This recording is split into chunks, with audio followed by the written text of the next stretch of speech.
Assalamualaikum warahmatullahi wabarakatuh. Salam sejahtera bagi kita semua.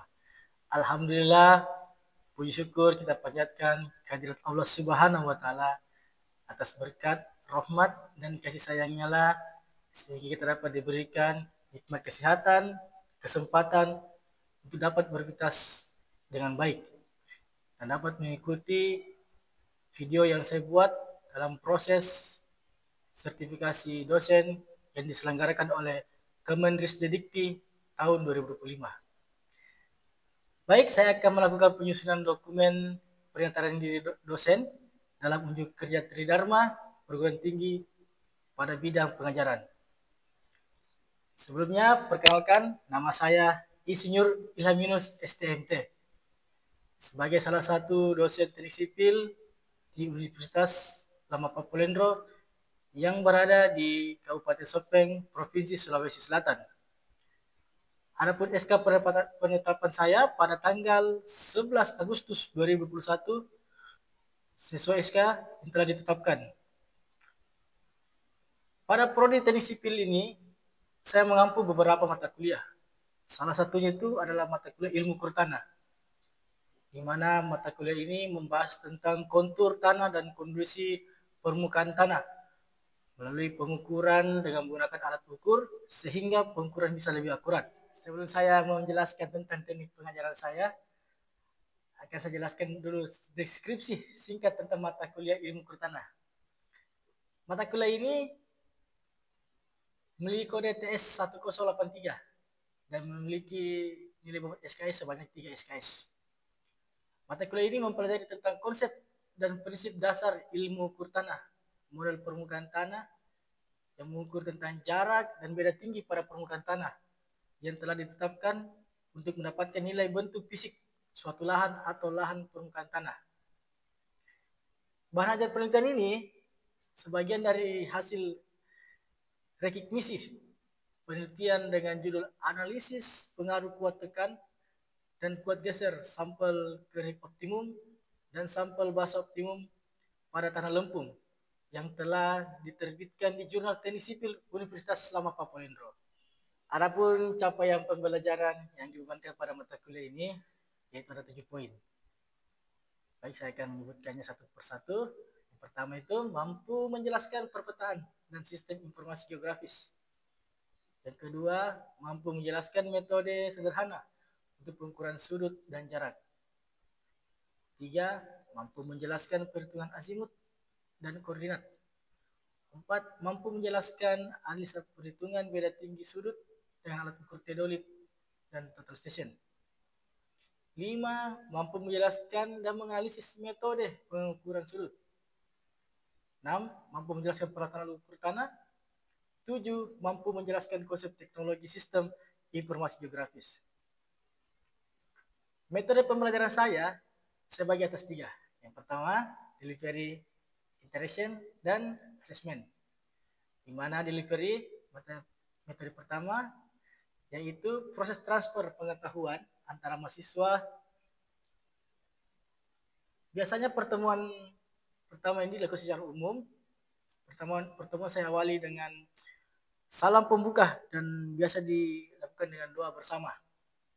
Dalam setiap pertemuan saya senantiasa mengingatkan kepada mahasiswa saya untuk implementasi CV, visi dan misi prodi teknik sipil yang mendorong mahasiswa untuk mendukung perwujudan visi, misi dan prodi teknik sipil sehingga menjadi unggul dan menghasilkan SDM yang berprofesional dan berkualitas. Pada setiap pertemuan saya selalu menggunakan media PowerPoint untuk mempresentasikan materi saya dan dibantu dengan alat bantu LCD. Proses belajar mengajar dilakukan di kelas, adapun dilakukannya di praktikum lapangan. Pada mata kuliah ini dilakukan dengan tatap muka, terdiri dari model ceramah, diskusi, dan praktikum lapangan berdasarkan sumber belajarnya, yaitu buku panduan tentang ilmu ukur tanah, jurnal-jurnal yang terkait dengan ilmu ukur tanah, dan modul-modul yang terkait dengan ilmu ukur tanah tersebut. Metode kedua saya yaitu interaction. Pada proses interaksi itu dengan mahasiswa Di mana proses ini adalah proses belajar mengajar.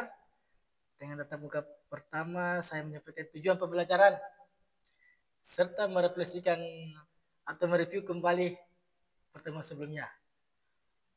Saya biasa memberikan kesempatan kepada mahasiswa untuk bertanya, kemudian berdiskusi, dan menyimpulkan materi dan menyampaikan gambaran materi yang akan dipelajari selanjutnya.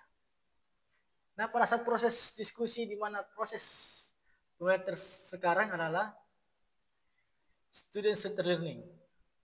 Pada proses pembelajaran ini memungkinkan saya melakukan interaksi yang tinggi antara dosen dengan mahasiswanya. Karena hampir di setiap saya menanggapi mahasiswa yang bertanya terkait tentang materi yang belum dipahami atau dikuasai. Dan di akhir materi saya biasa memberikan tugas atau konsultasi terkait materi yang belum dipahami oleh mahasiswa.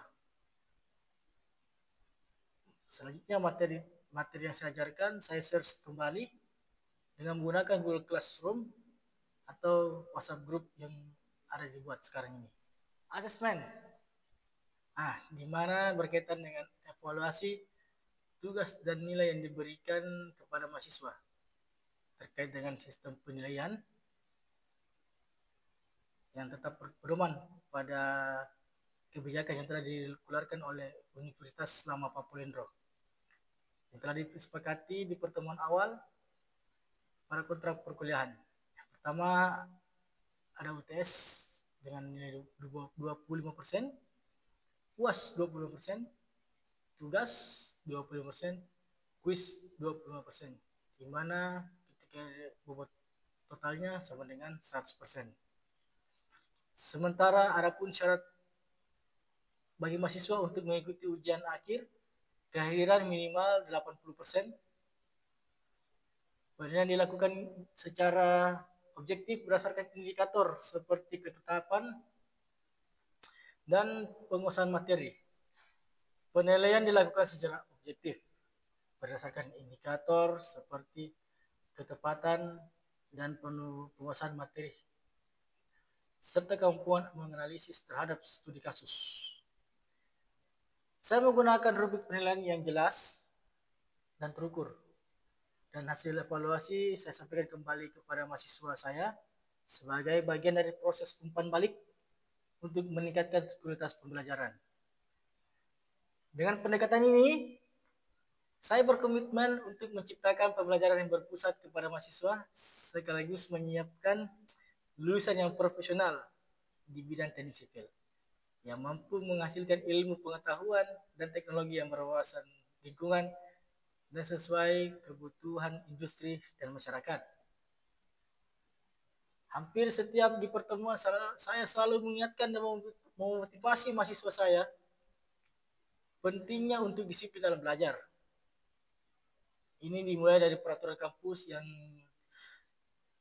telah disepakati, keterlambatan yaitu 15 menit yang bisa ditoleransi.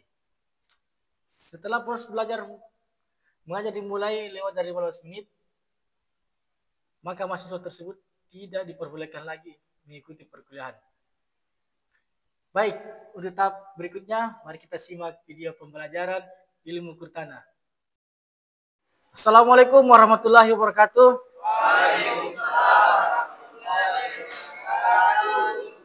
Puji syukur kita panjatkan kehadirat Allah Subhanahu wa taala atas berkat rahmat dan kasih sayang Allah sehingga kita dapat berkumpul di tempat ini guna melanjutkan perkuliahan kita, yaitu mata kuliah ilmu kurtana.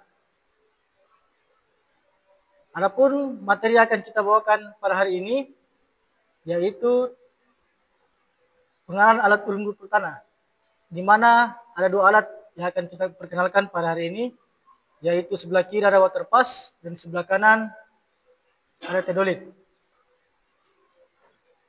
Sebelum kita memulai kegiatan pada hari ini, marilah sama-sama kita melakukan doa bersama. Doa bersama dipimpin oleh salah seorang mahasiswa. Ada bisa pimpin doa? Oke, silakan. Baik, bismillahirrahmanirrahim. Teman-teman, sebelum kita laksanakan pembelajaran pada hari ini, yaitu pada mata kuliah ilmu kurtana, terlebih dahulu mari kita bersama-sama membaca doa agar diberikan kelancaran pada saat proses belajar mengajar pada hari ini. Berdoa dengan sesuai percayaan masing-masing, berdoa dimulai.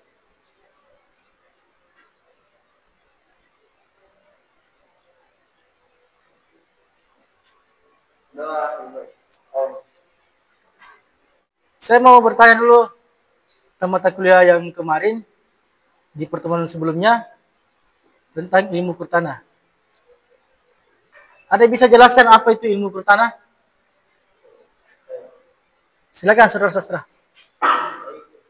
Kurtana adalah cabang dari ilmu geodesi yang khusus mempelajari bagian kecil dari permukaan bumi dan cara melakukan pengukuran yang mendapatkan bedah.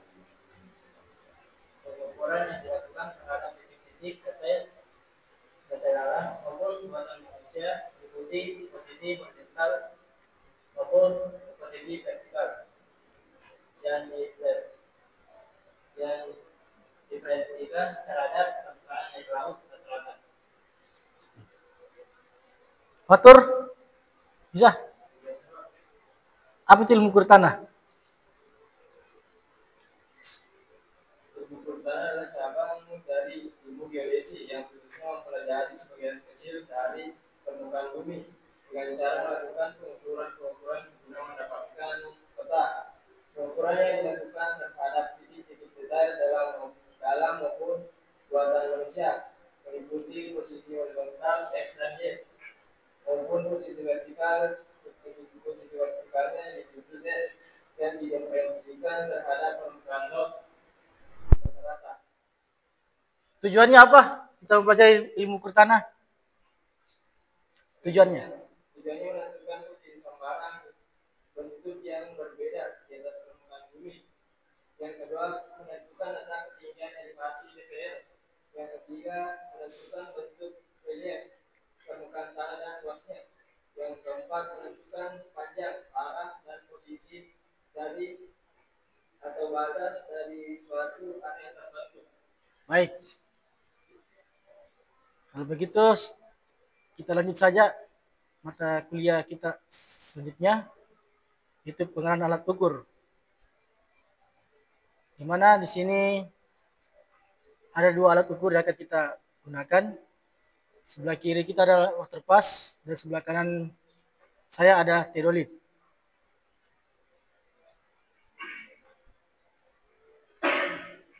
Water pass. Ya, jadi pengertian dari water pass sendiri itu adalah suatu alat ukur tanah yang dipergunakan untuk mengukur beda tinggi antara titik yang saling berdekatan. Beda tinggi tersebut ditentukan dengan garis-garis fisir sumbu teropong horizontal yang ditujukan ke rambu-rambu ukur yang vertikal. Manfaatnya untuk kepentingan proyek-proyek yang berhubungan dengan pekerjaan tanah. Misalnya untuk menghitung volume galian dan timbunan. Baik, teman-teman sekalian, saya akan memperkenalkan satu persatu alat ukur yang ada di depan kita.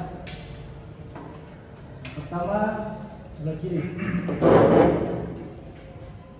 Ini namanya alat ukur pas. Alat ukur pas ini digunakan untuk mengukur jarak tertentu dan beda tinggi antara tinggi yang satu dan tinggi lain yang satunya. Ini adalah kaki, biasa disebut dengan tripod karena memiliki 3 kaki, maka dinamakan tripod. Pada terpas memiliki bagian-bagian tertentu. Di depan sini namanya lensa. Ini adalah lensa teropong yang melihat permukaan di depan, gambar di depan. Kemudian ini ada cermin. Cermin ini fungsinya untuk melihat dari posisi nipo di mana. Kemudian ada nipo yang berada di gelembung dalamnya. Ini harus dinipokan sebelum kita melakukan pengukuran. Coba sini cek. Ini juga mikro. Ini harus gitu ya sebelum kita mengambil ukuran. Coba saya. Berapanya? Coba. Ini namanya mikro. Ini namanya kasar. Ini halus di sini. Oke. Nanti lama kita lanjut. Oke.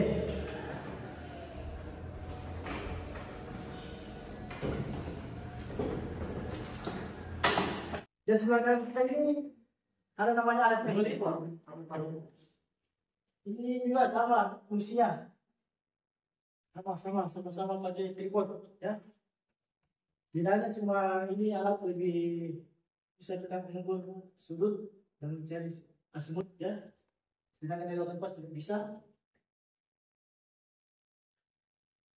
Adapun bagian sama dengan water pas, itu juga punya lensa, depan lensa. Ini adalah lensa yang dipakai untuk melihat situasi di depan sekaligus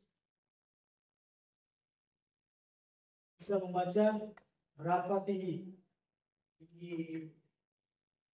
permukaan tanah ya. Bidik. Ini ada sama dengan juga dengan water pas, dia juga mempunyai gelembung, punya sedikit jempol. Di sini ini harus berada di tengah sebelum kita melakukan pengukuran. Nanti lebih lanjut saya jelaskan di lapangan ya. Kita turun ke lapangan. Saudara Restu coba.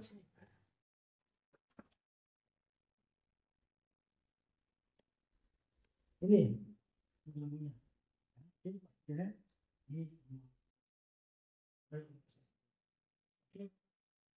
Ini sama dengan untuk pasal yang sama-sama dia mempunyai bidikan ya, yang bidikan itu halus, sedangkan di sini bidikan kasar. Nanti semua sendiri keluar nilai-nilai hasilnya sih semua. Ya. Nanti di lapangan saya lagi. Oke.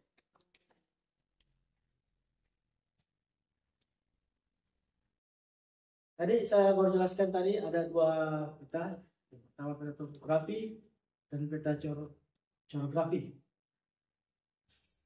Nah, kalau ini peta topografi, di mana peta ini adalah peta yang menghasilkan kontur, garis-garis kontur. Ini semua hasil pengukuran ini semua hasil pengukuran dari ilmu pertanahan. Makanya ini keluar hasil konturnya ini adalah kontur. Ini adalah struktur permukaan tanah.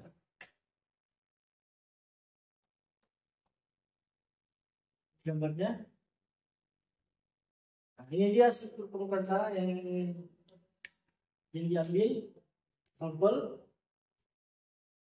Jika ditarik sampel ini hasilnya seperti merapat tinggi. Dan ini yang di bawah adalah elevasinya. Ini adalah suhu Z. Ya, ini elevasinya. Yang di atas adalah koordinatnya, SD-nya. Di bawah adalah elevasi permukaan tanah tersebut. Ini sebelah kiri adalah meter, ya, 1 meter dan 20 meter. Jadi interval 25, 50, 75, 100, 125 meter. Nah, ini gambarnya. Kalau dia konturnya jarang gini, berarti ini daerah datar ini. Ini relatif datar pastinya. Ini biasa dipakai kalau kesukaannya ini developer ini kalau begini. Bahan. Kalau ini agak sedikit tidak rata. Nah, masuk ke sini dia ke sini ini namanya makin merapat itu namanya bukit. Tapi masih ada space.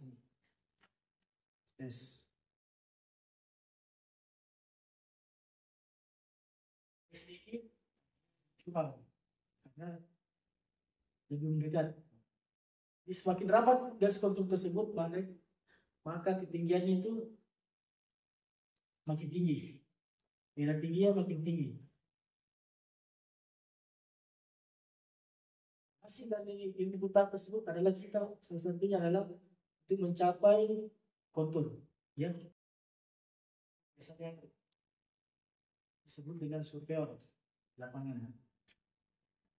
Berbeda dengan peta chorografi. Nah ini peta umum untuk Indonesia.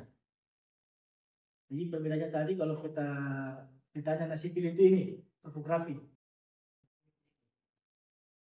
Sini tanah surveyor. Ini peta umum petanya Indonesia ini petanya anak geografi.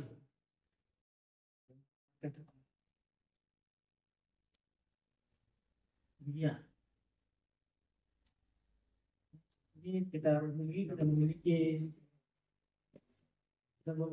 wilayah elevasi. Sedangkan kita sebagai orang sipil, geografi kita detail ada konturnya.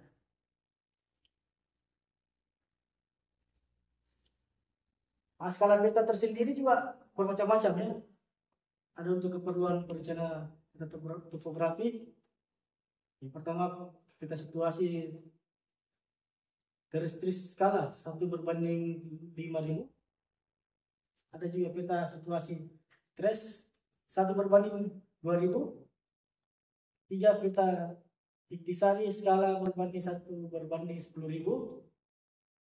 1/20.000, bahkan ada yang juga menggunakan 1/20.000. Peta situasi perencanaan skala 1/500 atau 1/1000.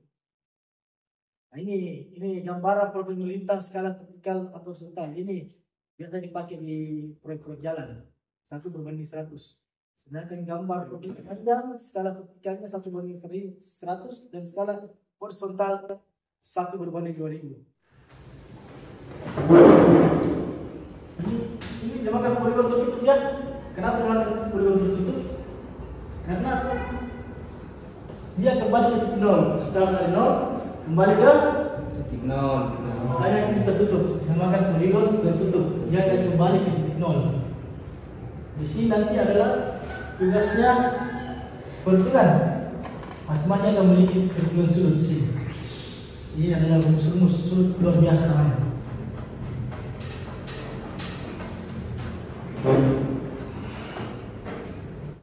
Ada yang tidak mengerti? Pak. Silakan. Kamu silakan. Apa itu fungsi dari teodolit dan waterpass? Apa fungsi teodolit dan waterpass? dari waterpass dan teodolit? Ini gampang sekali. Ada yang jawab gampang sekali. Saya Pak. Oh silakan. Jadi kalau untuk waterpass Pak, dia mengukur beda tinggi sama kemiringan atau kerataan kontur Pak. Kalau di teodolit itu Pak, dia mengukur sudut horizontal sama vertikal Pak. Oh jadi keunggulannya lebih unggul teodolit ya? Iya Pak, lebih unggul Pak. Ya, betul. Sekali. Ada lagi yang mau dipertanyakan selain hal itu tadi? Baik Pak. Silakan Mas Reza. Baik, terima kasih atas kesempatannya. Baik, pertanyaan saya pada pengembangan materi tadi belum ada penjelasan dari apa itu poligon tertutup dan terbuka. Oh iya. Mungkin bisa dijelaskan Pak supaya bisa lebih dimengerti dari teman-teman. Dulu ya, kalau kita berdasarkan gambar yang tadi saya jelaskan, poligon terbuka ada ini poligon terbuka dan tertutup. Ini terbuka, ini tertutup. Kira-kira ada yang bisa mendeskripsikan dari pertanyaan saudara saya tadi? Apa itu poligon terbuka dan apa itu poligon tertutup? Saya Pak. Oh, silakan. Seperti yang Bapak jelaskan tadi di atas, Ya. Kita bisa tarik kesimpulan bahwa pengukuran poligon tertutup itu ketika titik awal dan titik akhir sering bertemu. Sedangkan kalau poligon terbuka itu titik awal dan titik akhir tidak bertemu. Mungkin saya bisa jelaskan. Jadi poligon tertutup itu berakhir kembali ke titik semula. Ya, Sedangkan poligon terbuka tidak ada ujungnya. betul. Ada lagi yang ingin bertanya? Iya, silakan. Jadi itu Pak, kalau misalkan poligon terbuka itu pakai alat apa Pak? Alat terbuka bisa dua-duanya, bisa teodolit, bisa waterpass. Kalau poligon tertutup Pak? Bisa juga teodolit, bisa waterpass. Tapi kalau poligon tertutup dia pakai teodolit. ya, karena dia memiliki perhitungan sudut, ya, karena motor pas tidak mengukur sudut, sedangkan pedolit bisa mengukur sudut, ya, ada pengingat ini. Oke? Ada lagi? Sastra, kenapa undang-undang nggak ada? Ada pertanyaan sastra, kenapa undang-undang nggak ada?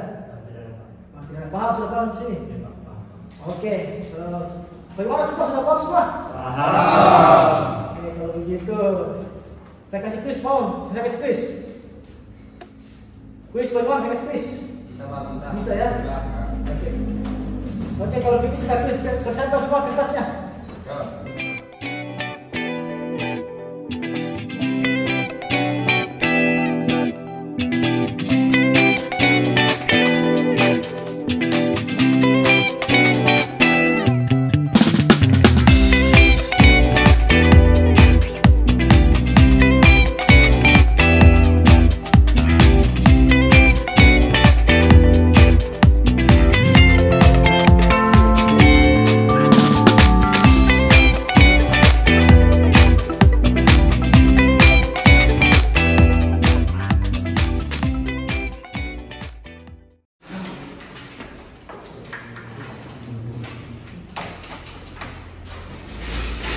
Baik, saya periksa ya, nanti hasilnya saya sampaikan di grup WhatsApp.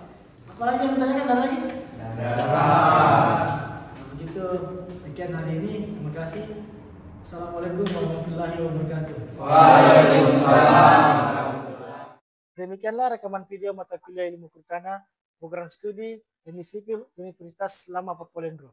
Video ini merupakan pernyataan diri dosen dalam unjuk kerja Tridharma Perguruan Tinggi.